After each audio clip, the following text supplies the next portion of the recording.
Recorded Books is pleased to present the Modern Scholar series, where great professors teach you. My name is George Wilson, and I'll be your host.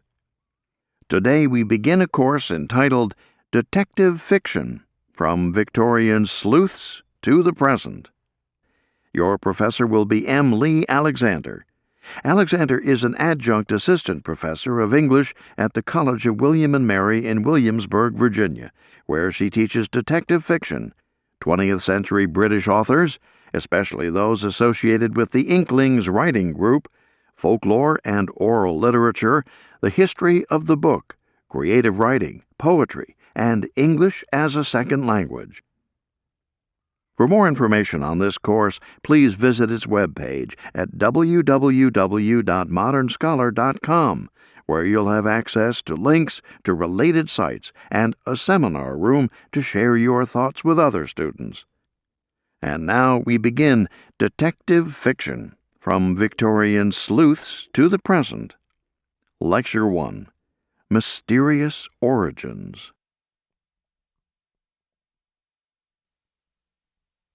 Albert Einstein has said, "The most beautiful thing we can experience is the mysterious.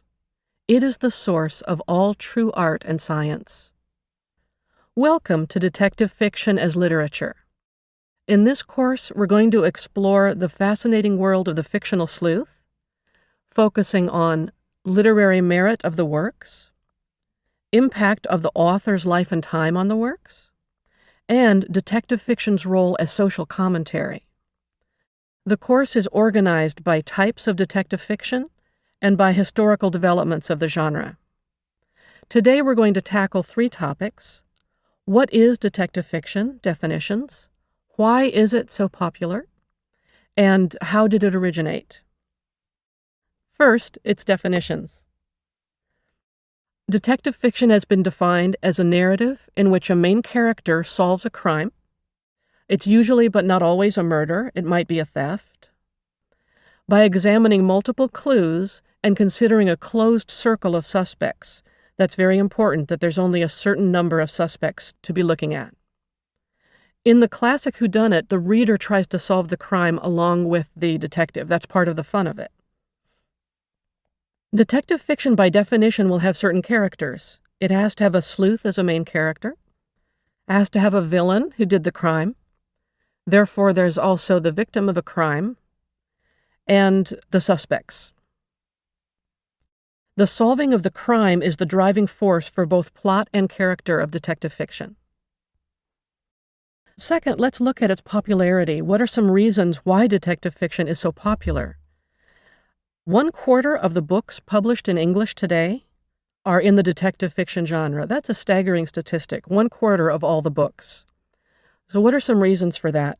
It's also increasingly popular here in the 21st century. We're going to look at 7 reasons for the popularity of detective fiction. First, and primarily, it imparts a sense of justice, and many scholars feel justice is a human universal. It's important to all societies. Second, detective fiction restores order. It brings order out of chaos. The murder or the crime has brought chaos to the society, and the detective, by solving the crime, brings the sense of order back. Thirdly, detective fiction allows readers a chance to explore the human condition, because the murder takes place, and then whatever things are happening in the society at that time can also be explored along with the crime. Fourth, by definition, the genre has to have both interesting characters and well-crafted plots. The characters have to be interesting because sleuth is interesting, right? Their character, why they've decided to do what they do.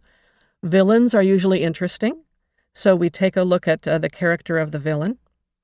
And the plot has to be well-crafted by definition because the whole purpose of the plot is that it's a puzzle. So that makes a combination of character and plot important to detective fiction. The fifth reason... To keep listening to this audiobook, I've left you a link in the description so you can do it, at no cost thanks to Audible's 30-day free trial.